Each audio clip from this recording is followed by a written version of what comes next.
É para o sábado agora. Tá bom. E hoje eu estou com a voz péssima, mas eu vou conseguir. Vai sim. Tempestades violentas ficaram mais. Aí.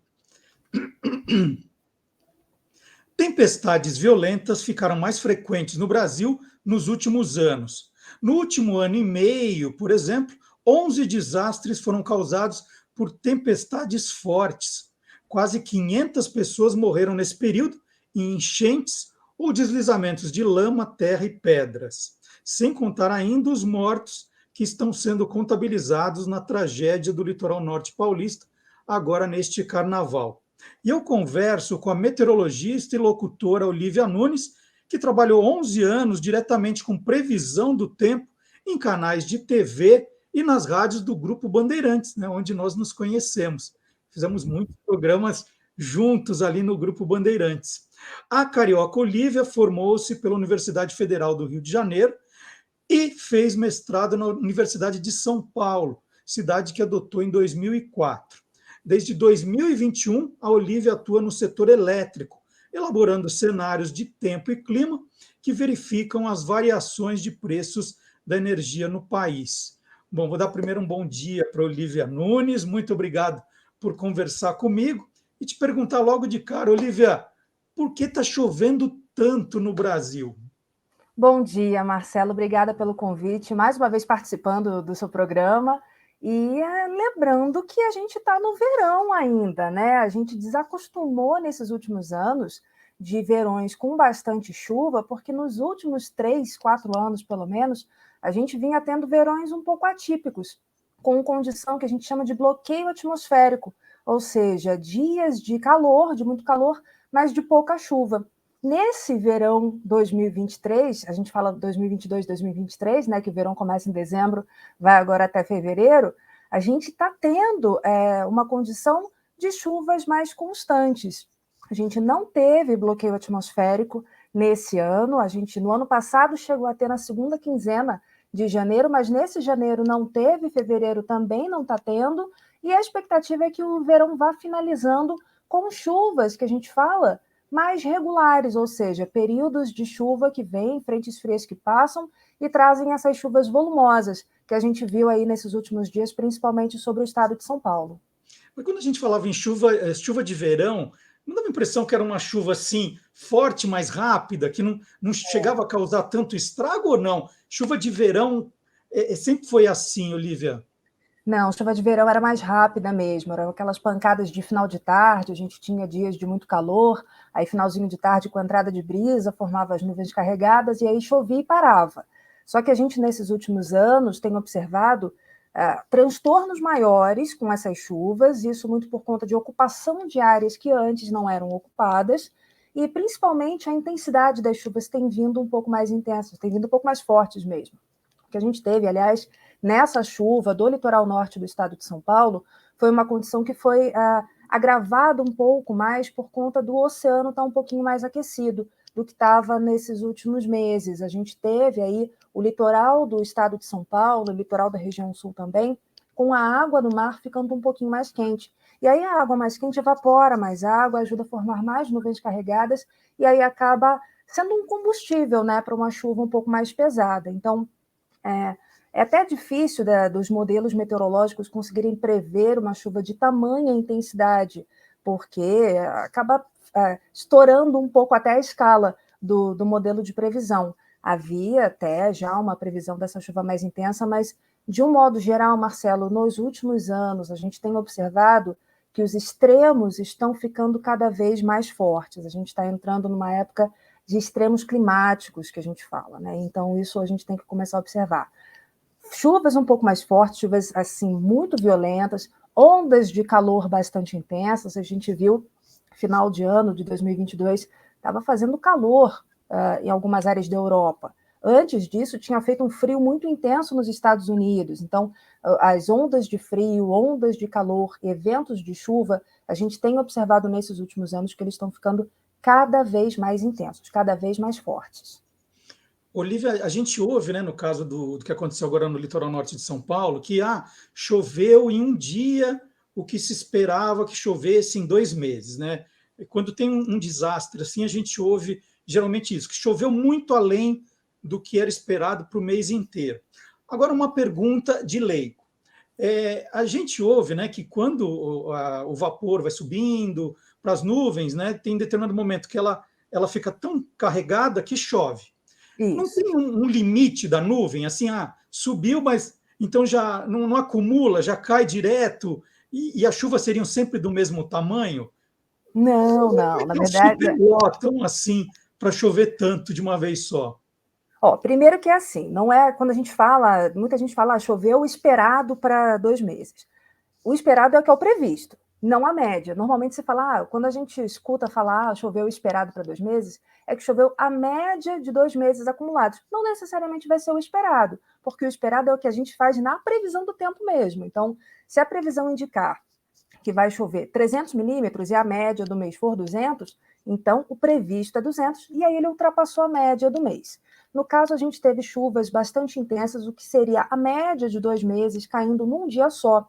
E, assim, a nuvem, ela realmente ela tem um limite, né, de sustentação, mas tudo depende também de ventos que estejam ocorrendo dentro dela, porque a gotinha de nuvem, a gotinha de chuva dentro da nuvem, ela é muito pequenininha. E à medida que eu estou tendo mais, a água estava quente, né? Mesmo tendo nuvens lá em cima, a água embaixo continuava quente, que ela não dependia da presença do sol. Ela já estava aquecida, a água demora um pouco mais para esfriar, demora um pouco mais para esquentar, então continuou evaporando e alimentando essa nuvem. E não é uma nuvem só, Marcelo, são algumas nuvens que elas se juntam, e aí elas se juntando, formando o que a gente chama de aglomerado convectivo. É um nome bonito, né? Mas que forma aquele aglomerado de nuvens, e aí elas acabam ficando realmente muito pesadas. Só que o que acontece? Que eu falei, a água está quente, ela não deixou de evaporar, então cai chuva e continua evaporando, retroalimentando essa nuvem, ou seja, a nuvem ela vai caindo, mas ela continua recebendo vapor, e aí isso acaba mantendo a condição para uma chuva um pouco mais volumosa. E, Olivia, vamos explicar o que o aquecimento global tem a ver com isso e como a coisa pode piorar ainda. É muito complexo esse assunto, Marcelo, mas o que a gente tem visto nos últimos anos é aquilo que eu falei há pouco tempo atrás, a intensidade dos eventos. Né? A gente tem tido chuvas mais volumosas, a questão das ondas de frio, a gente fala de aquecimento global, acho que vai falar só de calor, né? Só de temperatura subindo, elevação de nível médio do mar. Isso é um risco, isso pode acontecer, isso em algumas ilhas do Pacífico já está sendo observado. Só que o que acontece? Os eventos, tanto de frio quanto de calor, acabam se tornando um pouco mais intensos e mais frequentes também. Então, a gente consegue observar não só em questões globais, a gente consegue observar em questões locais mesmo, não só a questão do planeta como um todo, mas se a gente for ver a região metropolitana de São Paulo, como é mais aquecida nesses últimos anos do que era 40, 50 anos atrás. A gente falava de garoa em São Paulo e hoje em dia a gente fala que São Paulo é a cidade das tempestades, não é mais a terra da garoa, como era há 50, 60 anos atrás, justamente pelo aquecimento local que se deu na região metropolitana de São Paulo, com diminuição de áreas verdes, aumento de áreas construídas, e isso a gente consegue observar que a gente fala em microclimas também, que são áreas menores. E aí, quando a gente junta isso tudo no planeta, a gente acaba modificando e muito pequenos microclimas e, no geral, isso pode causar um impacto muito grande. Já está causando em alguns países, a gente vê não necessariamente países que poluíram muito ou países que fizeram provocaram um pouco mais esse problema, estão sofrendo. A gente vê países como o Nepal, alguns países, como eu falei, no Pacífico, que nem fizeram tanto pelo aquecimento e que estão sofrendo as consequências dele. É possível, Olivia, com tudo que a gente tem hoje à disposição dos meteorologistas, prever que a chuva vai ser tão grande? Não que vai chover, mas que ela pode causar problemas? É possível saber disso com alguma antecedência? Olha, como eu falei, os modelos meteorológicos, eles não necessariamente conseguem ver essa intensidade toda. Até porque o modelo ele enxerga uma grade muito grande, é assim, a gente divide o planeta em quadradinhos, né, o país em quadradinhos, e aí dentro daquele quadrado, que pode ter 40 por 40 quilômetros de extensão, 20 por 20 quilômetros de extensão, é que são feitos os cálculos baseados aí em dados de entrada, que a gente tenha de temperatura, umidade, vento, isso acaba, pressão atmosférica, isso acaba fazendo com que a gente faça um cálculo para essa área, de 20 por 20 ou de 40 por 40. Uma coisa que é muito importante, que a gente precisa mais aqui no país, são de radares meteorológicos. A gente precisa não só aquela previsão de médio prazo ou de longo prazo, mas é o que a gente fala de previsão de curtíssimo prazo, que os centros de gerenciamento de emergência fazem, né? Que o CEMADEM, que é o Centro de Monitoramento e Alertas de Desastres Naturais, faz, que é fazer aquela previsão que a gente fala que é de curtíssimo prazo, que é uma previsão que é para poucas horas à frente, às vezes poucos minutos até à frente, e aí acionar sistemas de alerta, como sirenes, e assim como um pouco acontece nos Estados Unidos, né? A gente tem bastante radar nos Estados Unidos, que aí, quando tem uma previsão de tornado, por exemplo, os centros conseguem informar com antecedência a população para que as pessoas possam sair das áreas de risco.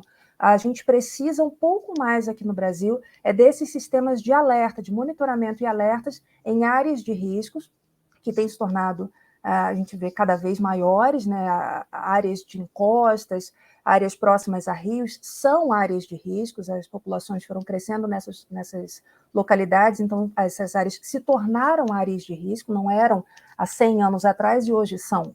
Então, além de uma previsão que a gente já faz, que é uma previsão de médio, de curto e de médio prazo, que seria uma previsão que dura até uns 10 dias, dá para ter uma noção se realmente vai ter uma chuva, se essa chuva pode ser forte, mas saber a intensidade da chuva e o dano que ela pode causar, só mesmo um sistema de emergência, um sistema de alertas, seria capaz de fazer esse trabalho de prevenção, Marcelo.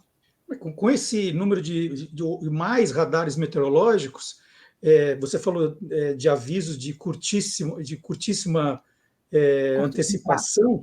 Quanto seria essa curtíssima, Olivia? Daria tempo de tirar as pessoas de uma área de risco? Se nós pensássemos nisso? 1 hora, 2 horas antes do evento ocorrer, já dá para ter uma noção se o evento vai ser bastante intenso e alertar a população. Então, tem como fazer, não é questão de minutos, não é questão de, daqui a 10 minutos vai ter uma chuva forte. Não, a gente consegue fazer 2 horas antes, talvez um pouquinho mais, mas não muito mais do que isso. Eu não consigo fazer de hoje para amanhã, por exemplo, um alerta dessa chuva mais forte, mas de hoje para daqui a 2 horas, daqui a 3 horas, eu consigo fazer e aí alertar a população para que eles busquem áreas mais seguras. E esse sistema de sirenes, eu andei lendo agora, já foi implantado em alguns lugares, né? A gente já tem casos em que já fazem isso, né? E isso, a região serrana do Rio de Janeiro, Nova Friburgo, a gente teve muitos transtornos. A gente vê que, eventualmente, as áreas de risco são Bahia, Espírito Santo, Minas, Rio de Janeiro e São Paulo. São as áreas no verão, né, no auge do verão, que elas são um pouco mais atingidas. Então, varia um pouco. Eventualmente, a região sul, que aí pega a região do Vale do Itajaí, a região leste do Paraná, a gente teve no final de 2022 chuvas muito fortes no leste do Paraná, teve queda de barreiras, mas é mais nessa região, para essa época do ano, que a gente acaba tendo a intensidade maior de chuvas. E no estado do Rio de Janeiro foram implantadas essas sirenes que têm ajudado nessas últimas chuvas a alertar a população para se deslocarem para áreas mais seguras. Olivia, nessa época a gente sempre lembra, né, com março chegando, da música Águas de Março, que vão fechar o verão. E depois de águas tão violentas em fevereiro, a gente se pergunta, março pode ser pior ou não dá para ser pior do que já aconteceu em fevereiro? Então, Marcelo, uma vez que o solo já está encharcado, qualquer chuva que venha pode trazer transtornos. A gente tem essa situação que uma vez que a chuva venha num solo mais seco, ela pode trazer algum transtorno, mas aí o solo absorve essa água e aí se passa um tempo de período um pouco mais seco, o problema acaba não se agravando. Mas se o solo já está encharcado e vem ainda alguma chuva, há uma expectativa de problemas sim. A gente ainda tem esse restinho de verão para acontecer, ainda há expectativa de pancadas de chuva, de passagem de frentes frias Como eu falei, não tivemos bloqueio atmosférico esse ano, não tem expectativa ainda para março de bloqueio atmosférico. Ou seja, as frentes vão passar e vão conseguir gerar instabilidade para o Sudeste, entre Sul e Sudeste. Então, qualquer chuva que venha um pouco mais volumosa, se vier uma chuva mais leve, dá tempo desse solo se reconfigurar, né, dele conseguir absorver essa água. Mas se vier uma chuva um pouco mais forte nessas próximas semanas, principalmente o litoral norte do estado de São Paulo, pode ser afetado mais uma vez. Olivia, outra pergunta também aí para entender um pouquinho mais de meteorologia. Você falou que as gotas são pequenininhas, né? As gotinhas que caem são pequenininhas. E como é que dessas gotas pequenininhas se forma uma coisa que a gente chama de tromba d'água? O que é uma tromba Então. d'água? A tromba d'água seria, na verdade, uma chuva que vem em alguma área de rio, né, e principalmente cabeceira de rio, e ela faz com que o nível da água suba muito rápido. Em áreas de serra, principalmente, né, que as pessoas vão aproveitar o calor do verão, aproveitar para tomar banho de rio, precisa tomar muito cuidado, porque não necessariamente vai estar chovendo ali naquela região, mas se choveu lá para cima da montanha, ficar de olho acima do rio, é preciso ficar atento porque pode vir o que a gente chama de tromba d'água, que é esse fluxo de água muito intenso, que foi a chuva que caiu num ponto do rio e foi sendo arrastado ao longo de todo o leito. Então, verão, principalmente, é uma época de muito problema para tromba d'água, em banhos de rio, aí o pessoal que vai passar o verão no interior, passar carnaval ou férias mesmo em áreas de rios, é preciso tomar bastante cuidado, porque a tromba d'água é aquela chuva que cai e aí junta com o fluxo do rio mesmo, né, com a água do rio mesmo, que acaba sendo elevada muito, muito rápido. Ela sofre uma elevação muito rápida. E, como eu falei, as gotinhas lá na nuvem são pequenininhas. E à medida que elas caem, elas vão batendo uma na outra. E aí, então, elas vão ganhando peso. E aí, elas só caem porque elas ficam pesadas o suficiente para sair da nuvem. Então, a gente vê, quando cai no chão, dá até para fazer um teste, né? Começou a chover, põe uma tábuazinha assim com farinha de trigo, começa a pegar as primeiras chuvinhas, você vai conseguir medir o tamanho da chuva, o tamanho da gota da chuva. É uma experiência bacana aí, principalmente para as crianças.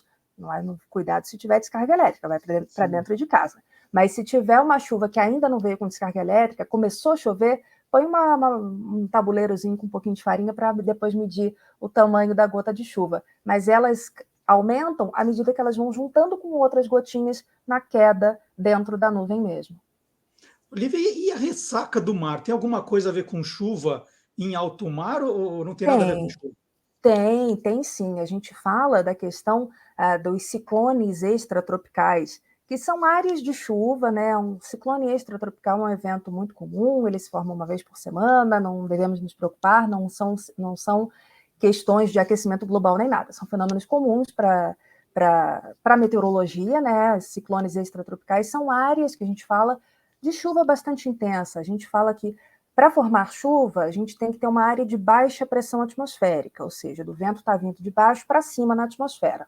E aí acaba formando ciclone porque fecha um círculozinho mesmo ali, formando essa chuva, e eventualmente essa chuva um pouco mais forte, os ventos associados a ela acabam empurrando as ondas em direção à costa, em direção ao litoral. Então a chuva aí associada à maré também, associada aos ventos, que já tem a corrente oceânica que já existe, eles podem amplificar as ondas e isso gerar uma ressaca. Então, eventos de chuva em alto mar, eles podem sim favorecer essa agitação marítima e provocar ressacas na costa ao longo de todo onde o sistema de chuva estiver passando. E mais uma, né? Quando a gente fala de chuvas em locais isolados, eu fico me perguntando qual que é o tamanho de uma nuvem, ela consegue molhar quanto? Que eu moro a 3 quilômetros do meu pai. Tem dia que eu falo assim, nossa, tá caindo o mundo aqui. Ele falou, não caiu uma gota. Eu falo, nossa, Tá sol aqui. qual que é o tamanho da nuvem? Aí depende, né? Ela pode ter uma extensão horizontal pequena, ela pode ter alguns metros de extensão horizontal e aí na extensão vertical ela ser muito grande, né? Então ela acaba trazendo uma chuva um pouco mais intensa. No verão a gente costuma ter esse tipo de nuvem, né? Essa chuva dela ser uma nuvem isolada que a gente fala que é uma chuva que ela daquelas de desenho animado, né? Que é uma nuvenzinha que ela cresce muito, mas a base dela é muito pequenininha. E aí, quando a gente tem mais para o inverno, a gente tem aquelas chuvas que são mais amplas, que a gente fala que são chuvas nuvens que pegam uma área muito grande, mas a nuvenzinha mesmo ela é rasinha, que a gente fala, ela não tem uma profundidade muito grande. Então, isso pode ser metros de base da nuvem ou poucos quilômetros. Pode ser que juntem 2, 3 nuvens e aí ela acaba gerando uma condição maior.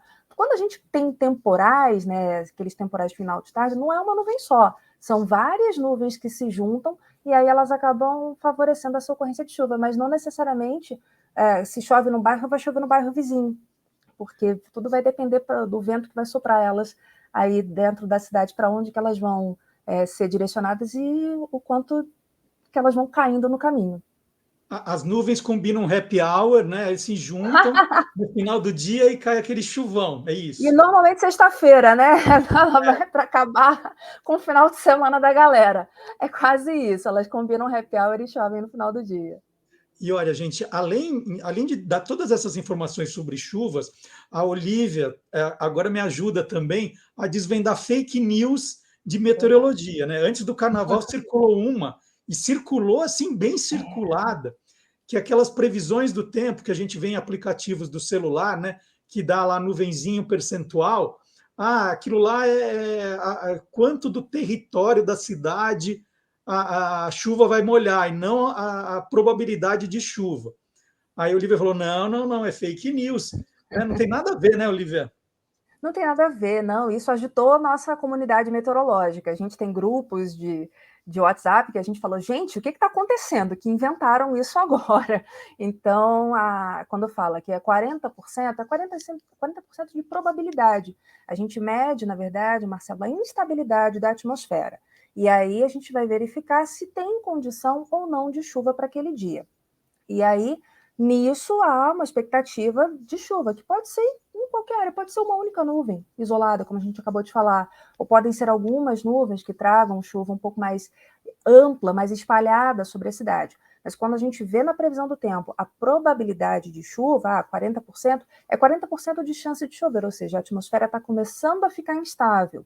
Então tem uma chance, mas ainda é uma chance pequena. 40% é uma chance pequena. Se estiver acima de 50%, 60%, já se torna uma chance maior. E aí, quando a gente vê lá no noticiário, não, hoje tem 90% de probabilidade de chuva, sai com guarda-chuva, porque aí a chance de pegar alguma coisa no caminho é grande. A partir de que percentual é bom levar o guarda-chuva? 80%. Tá. 70%, vai, 70% já dá para levar. Menos do que isso já pode ser que no seu bairro não chova, mas aí é tentar a sorte. Passou de 50, leva, mas se esquecer, tudo bem.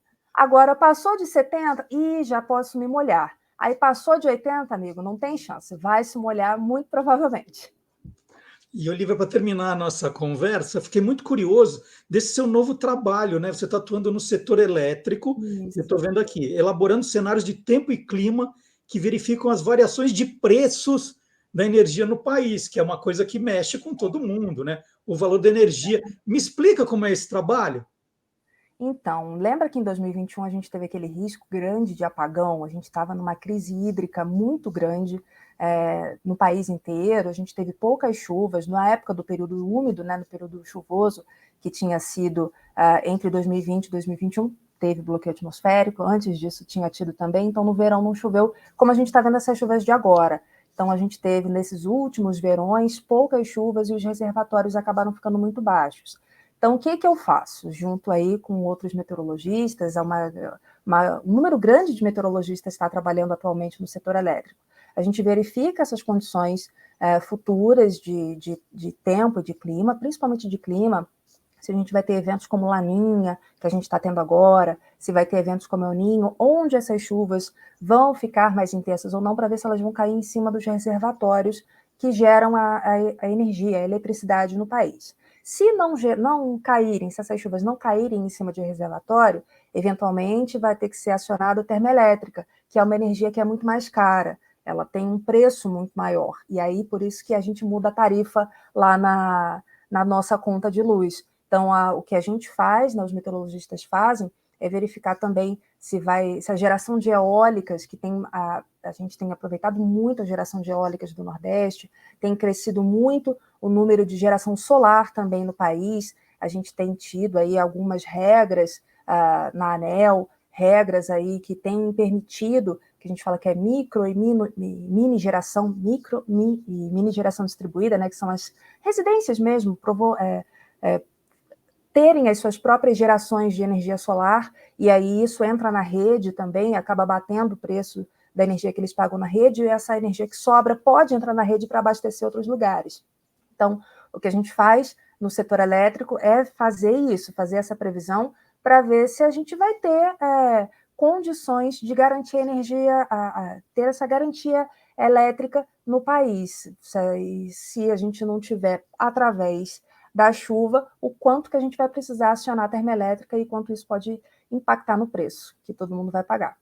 Maravilha. Conversei com a Olivia Nunes aqui, meteorologista, locutora, faça chuva, faça sol, sempre passando informações maravilhosas para a gente. E aí fico muito feliz quando a gente conversa, Olivia, não nessa situação, né, dessa tragédia que a gente está vivendo agora, mas sempre muito bom falar sobre uma coisa que impacta a vida de tanta gente, né?